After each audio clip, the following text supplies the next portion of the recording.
So by now, everybody knows that Charlie Kirk was assassinated. Like, literally, for me, this happened just yesterday. And I see a lot of people having knee-jerk reactions, a lot of people absolutely mad that it happened, and a lot of people mocking him for the fact that it happened, which anybody with two, brain cells to rub together in the slightest amount of humanity can be able to tell you that those are garbage people. Like, no matter what he said that you didn't like, there's no excuse to be celebrating the death of a father and husband. Like, that's just totally disrespectful, but we need to remember the best parts of Charlie. And to be honest, like, he would not want people to be trying to go out there and fight for him. He'd want people to talk it out and try to move past this in a non-violent way. Trust me, I totally understand the knee-jerk reaction. Like, me personally, like, the way I feel about it is I kind of feel like there should be some kind of retribution for this. But logically, I also know that that's not the way we should go. Like, especially not if we're going to honor the memory of Charlie Kirk. So, I'm gonna put together some of the best clips I've seen of Charlie debating people. And this is going to be more or less my memorial tribute to him. And hopefully people can honor his memory by not becoming insanely, just... don't be violent. Like, honor his memory and let's resolve this in a peaceful way. I go around universities and have challenging conversations, and because that's what is so important to our country, is to find our disagreements respectfully, because when people stop talking, that's when violence happens. So I do not have hate for a group. I do not have hate for a people. I so hate just so I can get it on my camera. So Instagram, don't worry, we hi. got plenty of cameras, but yeah. But yes, so you do not hate the LGBT community, No, and Turning Point is not against LGBT. No, how could I hate that which I have a heart for? Thank you. And I might not agree at that for some of the lifestyle choices that some people make. But of course not. And if someone said, Charlie, what's your view on marriage? I say, I believe marriage is between one man and one woman. But if you ask me, what do I have hate in my heart for somebody that doesn't choose the lifestyle that I believe that God laid out in the scriptures? Of course not. So you're obviously like a professional political pundit. You've had years of training, you have all this money worth of resources behind you. You have a PR team, you got security here. So like, why do you, as like a professional pundit, think it's fair to come to college campuses and debate like college freshmen? Like, doesn't that seem like kind of unfair to you? Well, hold on. I mean, let's stop talking down to college kids. I'm talking to voters, right? This audience will determine the future of America. Well, yeah, okay. And as you could see with my first dialogue, I'm not here to be adversarial. We disagreed. I let him have his points in. And as far as the fair standpoint, I have no notes. You can go bring a professor. Why don't you go bring a professor and bring him up to the mic? Okay. Why don't you go find 5 professors that have PhDs? I didn't go to college. That's a fair fight, right? By the way, you guys are in college. I graduated high school. Okay. I mean, like, you come here, you say, this is not adversarial, but, I mean, on the text message you sent out, it says, come to the debate. You have this sign that says, prove me wrong. It seems like you like, want this, like, debate to happen so you can put it on YouTube and upload a clip of you dunking on the libs or whatever, dude. It seems like a grift is what it seems like to me. Okay, but hold on a second. Don't you agree that more speech, not less speech, is better for a free society? Sure, I agree with that, yeah. But I would agree that, like, on this basis, it just seems like it's like disparate levels of like resources. You know what I mean? It doesn't seem to me. It seems like kind of disingenuous in you coming here because it seems like you don't really like want to have this debate. You just want to like dunk on people, bro. Well, let me see. I mean, so you're trying to play into my intentions, though. So why am I here? I'm here to support our Turning Point chapter. I'm here to help Tim Sheehy to defeat John Tester, as I said, which there's a lot of support for that. And we're going to have dialogue and disagreement. And yes, I've been doing this for quite a while, but you could also go phone a friend. Go bring 10 libs.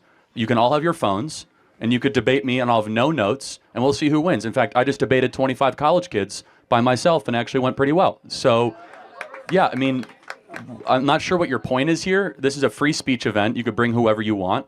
And also, You don't have to come up to the mic. I was just asking you, dude. Like, Yeah, and that's it. So if there's a point of disagreement, we can do that. But last thing I'll say is don't think so low of college kids. You feel proud of yourself for debating college kids who are unprepared to speak in front of an audience like yourself. Hold on. You're 30 years old. We can agree you're 30 years old, right? Do you think that's a little bit silly? Are you a voter? I am a voter. I'm a So registered I voter. vote and you vote. So I'm talking to voters of this country that will determine the future of Western civilization. That's what I'm doing here today. Yeah? Wait, hold on. How is it any different than a professor talking to you? Then a professor talking to you? Who are you? Well, important enough for you to come up to a microphone. Actually, when I first saw this ad, I thought it was like an improv comedy thing. It looked so ridiculous that I didn't even think it was real. Well, no, you can see. Look how popular Trump is on your campus. How does that make you feel? That's not comedy. That is a 5-alarm fire for Kamala Harris because she's probably going to lose Pennsylvania. Look, But no, I just want to be clear. Is there something wrong with talking to voters? no, there's nothing wrong with talking. Well, that's to what we're doing here voters. today. It's an open I mic, think that you push a dangerous agenda. such as. Your stance on abortion rights, for example. Here we go. Okay, so Let me ask a question. What is your name? Gene. Gene. And what is your understanding of the current Republican Party's stance on federal intervention in abortion? Well, I know that they want to bring it back to the states, right? So it sounds like you do know that the Republican Party's current stance on abortion is they're against a federal ban on abortion. I do And we're understand talking that, about a yes. presidential election as the Yes. important election that we're talking about here. I understand that, yes. Great. So, again, I think this open dialogue is great. I think it's great you're here challenging Charlie, and I think it's great that he's willing to travel campuses across this country to talk to the next generation. We need more conversation. Now, where's the disagreement, though, on content? Because you could criticize style or why you're talking to people Listen, or dunk on someone personally, but where do you actually disagree with I the agree substance? with the way that you edit content and specifically frame it so that people look bad talking to you. The way that you edit your content. we post unedited content.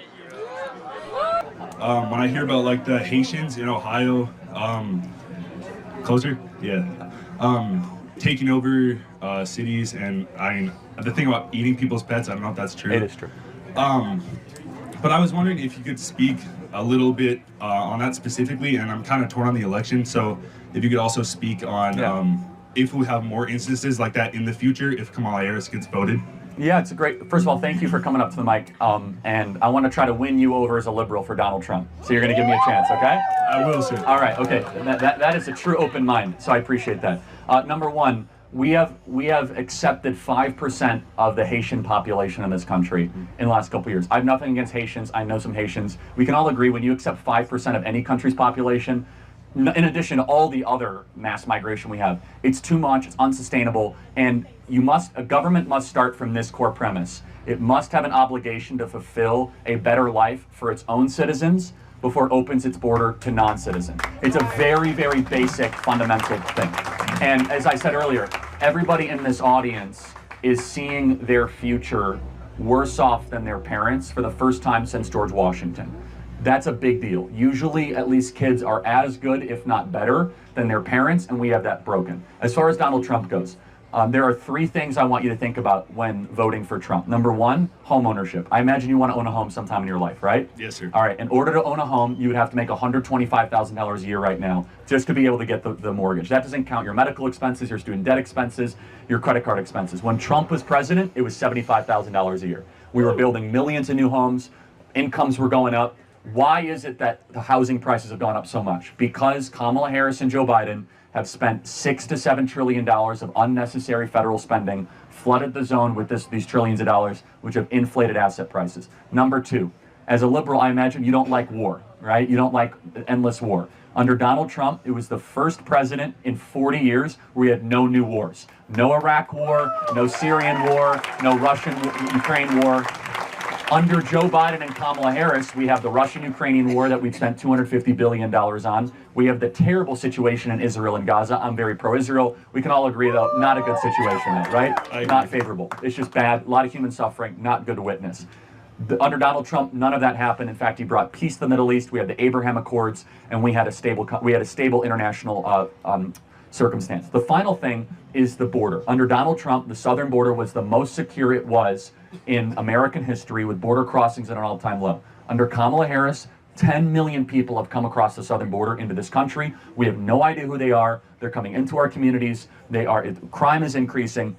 They're eating ducks and geese and cats in Springfield, Ohio. And that's just like a silly example. It's totally true, by the way. Why? Yeah, go ahead. Why? When I looked it up, because the reason I'm asking you is because there's a lot of misinformation. I feel like because when I first heard about your side of the story is what I heard, and then after that, I was hearing that there's no proof of that. So why is that? Well, there is proof. I mean, we have tons of video I could show you of residents saying that my cat was taken by a Haitian yesterday morning and was grilled on an open fire. They won't accept it as a police report in I know way too much about Springfield, Ohio police reports right now, but they won't accept it as a police report because it's an animal control problem. It's just, again, you have to just look at the residents. Either they're all lying and they're all in on it, or there's something to this. I'm not asking you to vote for Trump based on, cats being kidnapped and grilled and barbecued. I am saying, though, that it begs a question of, can we sustain 10 million people? I want you guys to understand how many 10 million people is. We have 10 million illegals that have come to the country, which is the population of New Jersey. Okay, that is an unsustainable amount. Under Donald Trump, we had the border secure and it will stay secure. So those three things. We had a great economy under Trump, and it was easier for you guys to own homes. We had no wars, and you guys are closer to World War III than ever before. You guys that are all, by the way, military age, I hope you don't get into World War III because you might be drafted under the current circumstance, and you guys might laugh. But think about who is endorsing Kamala Harris. Dick Cheney, Leon Panetta, Liz Cheney. These are the warmongers of 20 years ago that got us into these wars. So I am not fear-mongering here, guys. The people that got us into these failed wars, by the way, this is 9/11 today, and we remember what happened on 9/11, and then we remember our terrible reaction on 9/11 when we decided to invade Iraq and Afghanistan. Let us never do that again. Let us never invade sovereign countries. Amen. And I think you would sympathize with that. I agree. And this is why we're seeing Bobby Kennedy, Elon Musk, Tulsi Gabbard, people that are card-carrying Democrats, vote for Trump and voice support for Trump, because what's happening at the Democrat Party is this very sinister combination. It's a party of censorship, it's a party of war, a party of open borders that is against actual traditional liberal values.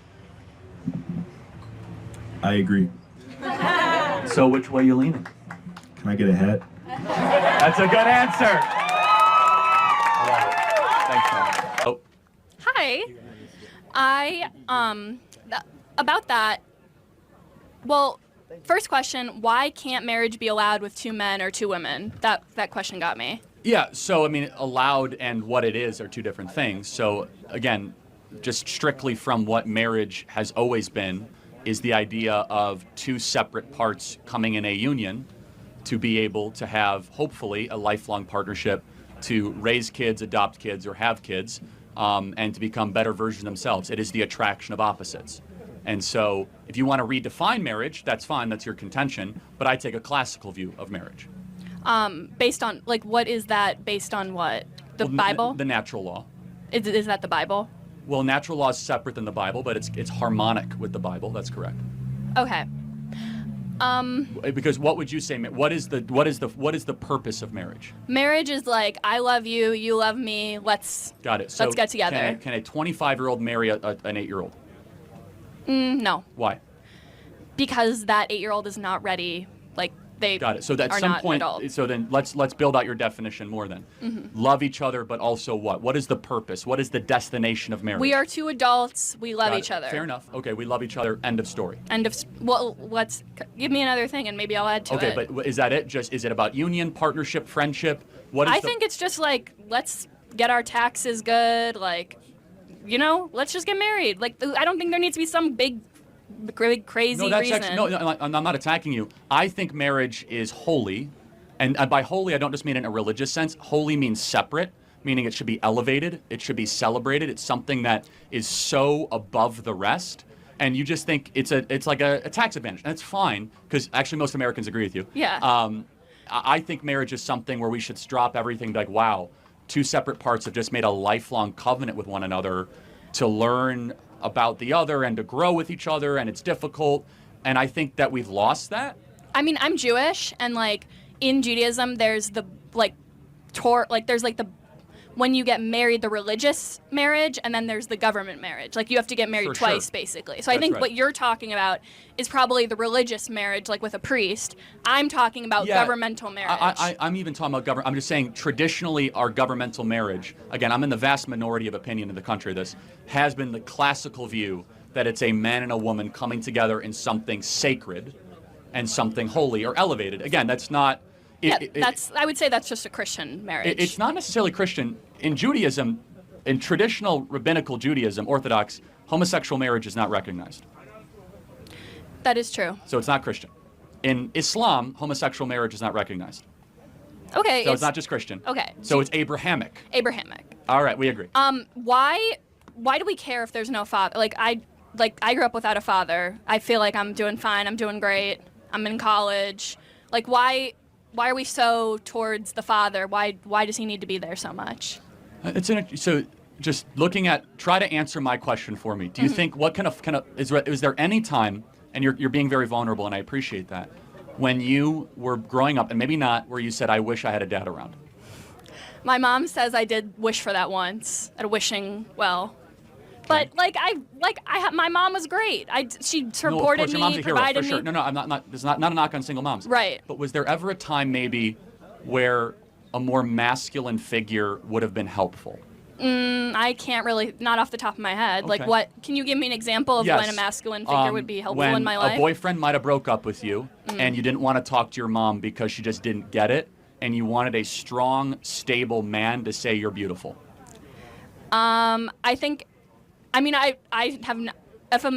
If my father was like, you're beautiful, that'd be cool. But like, if my mom was also like, you're beautiful, I don't really see a difference between like my mom saying it and my father saying it. Wow. Okay. Yeah.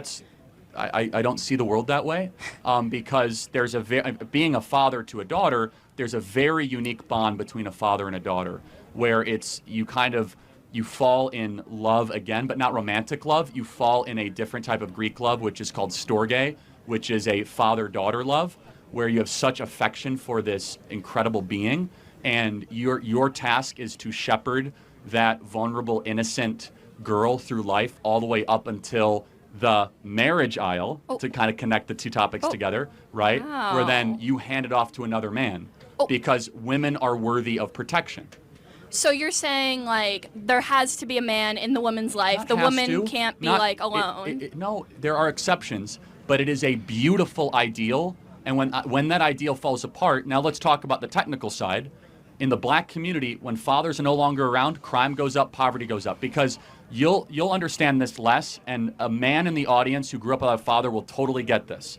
If it's just a mom in the house, the dad should come in and discipline the 14-year-old for acting like a brat. The dad comes in and he says, stop doing this. You need to be able to outrank the 14-year-old brat with another masculine figure. But don't you think that like there's a reason that a lot of the black community doesn't have a father, and it's because of systemic racism. It's because like black men are more likely to be in prison. Oh yeah, so why do people go to prison? For like a lot of the time it's because they're in poverty and they have no other way to get. Okay, so they commit crimes. Because Yeah, but so wait, so wait. Why do they So wait, if you're commit crimes? So in poverty, we should give excuses for committing crime? Yes, because if they have no like murder? I did not say murder. I'm saying like if someone is stealing something because they have no money and there's no jobs. That's so interesting. So you think most crimes are crimes of necessity in the black community? I'm not saying most. So like gangbanging is like a crime of necessity? That I literally never said that. I'm saying But like you're making an argument of crimes of necessity. Like they're so hungry they can't handle it. I'm talking about like crime that has to do with like getting food, getting stuff that you need to live. Right, but we have food stamps for anyone that needs it. So that doesn't exist. We have subsidized housing for anyone that needs it. So that doesn't exist. We have free health care for any poor person that wants it, called Medicaid. That doesn't exist. We also have welfare, cash, for anyone that wants it. So that doesn't exist. So what is it they're missing that they need to go, sorry about that. Well, the food, like a lot of food stamps might not cover all of what they need, and also housing is like there's not unlimited housing. A lot of people who are unhoused have to like go to shelters, and then they get kicked out of shelters because there's a mandatory stay limit. So it's not like you but just get it's not a house. It's not a stuff thing, though, right? It's like if you need stuff, there's also tons of charities out there that can provide assistance. Churches, you will not go hungry in this country. You will not starve in this country. Yes, you will. There's No, we have an obesity problem. Street? We have an obesity problem, not a starvation problem in this country. What are you talking about? In State Street, if any one of those people went to the local Episcopalian church or Methodist church, they will get fed. I guarantee it. If they go to a local food shelter, they will get fed. Okay, but I'm talking. Okay, housing. For housing. If we have Section 8 subsidized housing in this country, right? If you want to have a roof over your head, you can have a roof over your head. With like thousands of rules, and you can't do. Yes, of course. Yes, I mean it's not ideal, but the point is this. So let's just go back to the crime and necessity, right? Mm-hmm. So why do people commit crimes? I'm not saying why all people commit crimes. I'm saying there are people who commit crimes because they have no other choice. Got it. So why is it that other people that are as poor as they are in separate racial groups don't commit crimes at the same rates? For example, blacks are 13% of the population and they commit over 50% of the crimes. Why is that? Black people, I would say, not blacks. Okay, but it's not. I can say whites and you wouldn't care. So anyway, hold on. Right? I can say Hispanics, you wouldn't care. So don't police my language. But whatever. I'm not policing your language. I'm just saying I would say black Fair people. enough. But the insinuation is that I'm being racist. But that's fine. Okay, that's your opinion. Yeah. But black Americans are 13% of the population and commit anywhere between 50 to 56% of murders, crimes, carjackings. Why is that? Well, what percentage of the white population is living in the same level of poverty? Got it. So there's twice as many white Americans in poverty as black Americans. Not the same percentage, but still, if you look at white Americans in poverty, they commit far less crimes than black Americans in poverty. Why is that? Maybe it's because when you're in a store, like they follow black people and they don't follow white people. What about murder? Rural? No, but why is it that, like, just saying murder, why is it that black people commit so many more murders? White people live in rural? Like, that's not, you're being followed in a store and you commit more murders? Yeah. You're making the rule, or I'll get to you in a sec, but Okay, it's not, anyway. it's not a good argument. But let me just go back to one thing you said. Systemic Whatever, you're racism, good. right? So the idea of systemic is that it's within our laws. Mm-hmm. There are some black Americans here listening. What can you as a white American do that the black American cannot do? Let's see. I could go into a store and not get followed. The police could not track me down on when I'm driving. I'm less likely to get shot and killed while I'm driving. There's a lot of things that I can do. Okay, so just be clear. So if you walk into a local CVS here, how would you guys be treated differently? Well, they would probably say hello, and they would probably just walk, let me in and not follow me, and then. So these are a lot of probablys. I don't believe you, but I'm talking about laws, right? So what in the legal code of America can you as a white individual do that the black individual can't? Because systemic means it's in our code, right? It's for example, like Jim Crow, totally get it. That's systemic racism. What is systemically your advantage? Maybe housing codes, because I know redlining isn't a thing anymore, but there is isn't there people who are white are more likely to be given loans because of they have less I don't know, that's just it's back from redlining, it's a lot of the same stuff. So, I don't buy into any of that. So I just kind of go. You don't buy into redlining, or you don't buy into redlining. I don't buy any of that stuff that happens today. In fact, it's the opposite. Loans are now given favorably to black Americans in certain cities over white Americans. Okay, but you think redlining? I believe in. I know redlining existed. I don't debate that. Of course it has. But because of DEI and because of affirmative action, there's actually a preference given. But so let's go back to fathers, right? Okay, let's go back to fathers. So something happened to black America since 1965. So in 1965, you mean the war on drugs? Right. Well, so if that's your contention, that's fine. So in order to go to jail for the war on drugs, you have to be dealing drugs, right? Or you have to be caught with drugs. So if you don't which is one of the main jobs that you can have in a poverty-stricken. If there's no jobs, you're going to do drugs. I mean, you're going to trade drugs because that's the only option you have. It's such a difference in worldview. You're making excuses for criminals. Yeah, and what an insult to poor immigrants that came to this country that didn't commit crimes and worked 2 or 3 jobs and worked themselves out of poverty and didn't decide to go deal coke. Well, my father is a white immigrant from Poland, and he committed crimes, and he's fine now. So Did he go to jail? Yeah, he did. I thought there was systemic racism. I thought that doesn't happen very much. I never said white people don't go to jail. I said they go more, and you're saying that white immigrants are fine and they don't. No, I'm that's saying far that they less do. actually. I'm glad he went to jail if he committed a crime. I think it's terrible. Yeah, So, well- but at the core of it, we have a difference in worldview, right? My worldview is I'm not sympathetic to people that steal, that loot, and murder, because that's a values problem, and I don't like making excuses for people that do things that are obviously destructive. Secondly, we have a problem in Black America. The biggest problem is not racism, it's the lack of dads. If dads are around, kids flourish. And you know who agreed with me? Barack Obama. Barack Obama used to make this a central piece of his campaign. He came to this campus back in 2012, drew like a 100,000 person crowd, and talked about how we need to rebuild the black family and put dads back. Why doesn't the Democrat Party talk about that anymore? I'm fine with having No, fathers. no, I'm not against having black dads. For sure. I'm saying, but don't we agree? Has anyone heard that mentioned on the national scale in the last 10 years? Yeah, I mean, we've heard about Probably like, not. yeah, and Because why there's is that? bigger issues. No, there isn't. See, that's the issue, is that this is what makes us different. As a conservative, I focus on if you have family breakdown, don't worry about climate change, don't worry about systemic racism. All that stuff is like these crazy What do abstractions. you think create family problems? Systemic racism creates family problems. If you take away black people from their families, then they're going to have Right. broken families. Okay, so, but that's interesting. How are you taking them away? Aren't they leaving? They're not staying with the women they're impregnating.